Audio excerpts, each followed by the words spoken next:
Now, the last day is very important. It's a very universal day, I should say, called as Bhaiduj.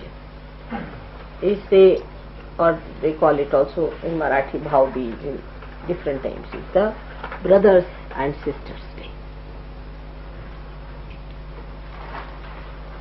Now, the brothers and sisters relationship has to be very, very strong, and the purity of that relationship is to be maintained. It is not necessary that you should be born as brothers and sisters, not necessary. But you are born, because if you are realized souls, you are born as brothers and sisters. So that purity must be maintained in the society of Sahaj. Very important that we should try to develop this situation, that brothers and sisters are something very pure. The relationships are very pure, and they should not be at all challenged. It is so much so that even if you call somebody your brother, he is your brother. And the more you develop this relationship, the better your left Vishuddhi will be. Because left Vishuddhi is the relationship with God as a brother or with the goddess as a sister. So, Sri Krishna's sister, as you know, was born to Nand. And Sri Krishna was himself born in a prison. So there was an exchange that took place. They had to replace her in his place. And then when Kamsa, the uncle of Krishna, tried to kill that girl, she went into the sky, and like a lightning she said that your killer is still living in Gokul. He's still there. So this lightning that we see is representative of that power which we call as Vishnu Maya, is the sisters. If your sisterly feelings towards women are good and strong, your left Vishuddhi will be very good. It has many other qualities. For example, a person who has a very good left Vishuddhi is a very confident person. Not only that, but whatever he says comes out true. Even by mistake he says something, it comes true. It's a very powerful center, left Vishuddhi is. Such a person, whenever he'll speak, to say criticize something, or to cut down something, or to be against something, then it has the power to crush all that he doesn't want. See, like we can say Christ, his left Vishuddhi is expressed through his relationship with Mary Magdalene. When he stood up and said that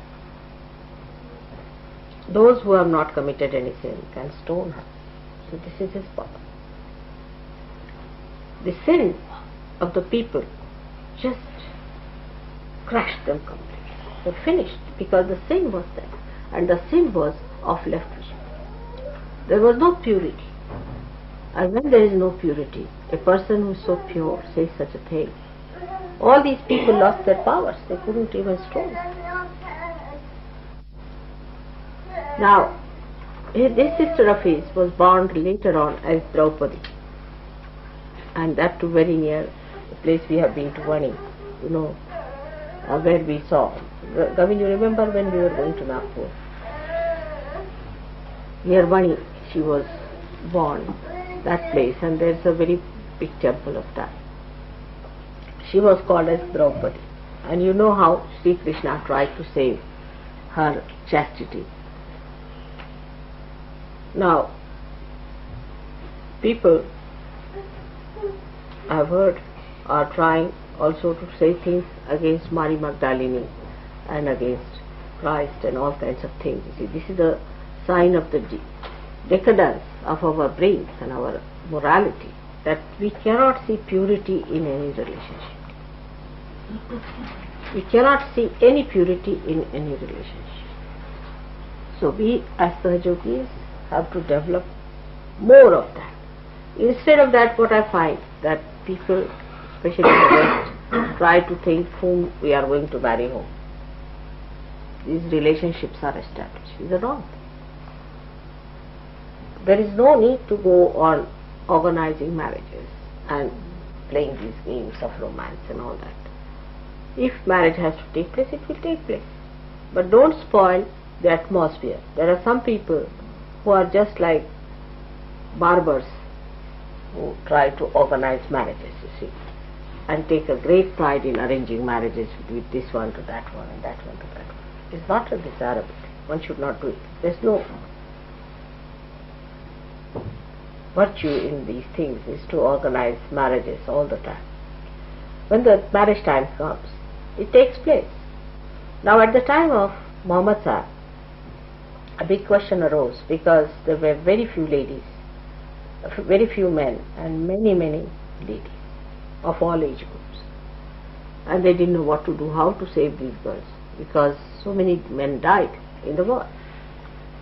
So then they asked what to do now at this juncture. I mean, a position when such a catastrophe is there and so many women are there and very few men, then he said, all right, you can marry 4 or 5 wives and you can marry any age group, because if you have to live with dharma, means marriage, means collective sanction, not without marriage.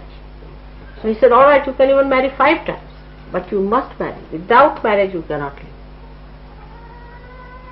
And that is why he was particular that every person should be married and should have no relationship without marriage. It was sin. Instead of that, now Muslims think that it is their right to marry 5 persons. I mean, when the men are more and women are less. Is that wrong?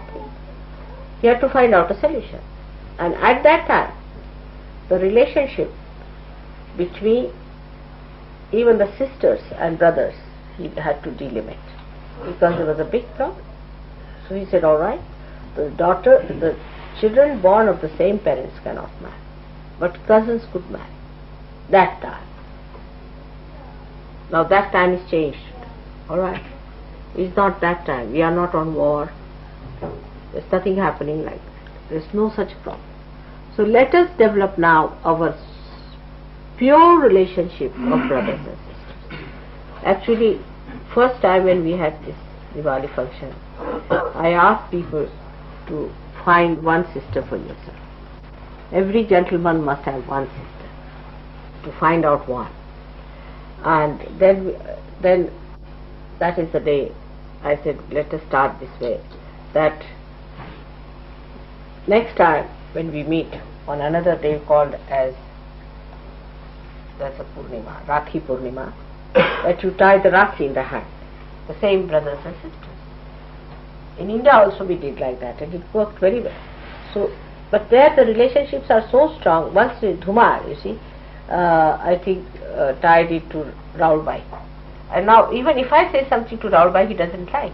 It's to that extent. It's so sweet, you know. And even Dhumar's wife respects Raul Bhai as an elder sister, you see. It's very sweet. Like that, many relationships are established. And next year, I think Raul Bhai became the sister of one of our trustees who is no more there. And she always carried on all that relationship. And they also, I mean, imagine, the whole thing is that that relationship is so special, so close, and so pure. And such a relationship one should develop with a lady, any woman or any friend you want to have. And one should remember that it cannot cross a certain limit. There has to have a maryada. Otherwise they become brothers and sisters and then they marry. It's not possible. So we have to have the boundaries. That is very important. In Sahaja Yoga we have to have maryadas and boundaries. And one of them is this, that once you call somebody a brother or a sister, It's an absolutely pure relationship. Little further we'll go with that, and that the relationship with the, as I had told you before, that with your, say, a husband's younger brothers is just like that. They are like your younger brothers, all of them. Husbands, younger brothers, or younger Sahajogis than your husband are. The other way round is for all the ladies,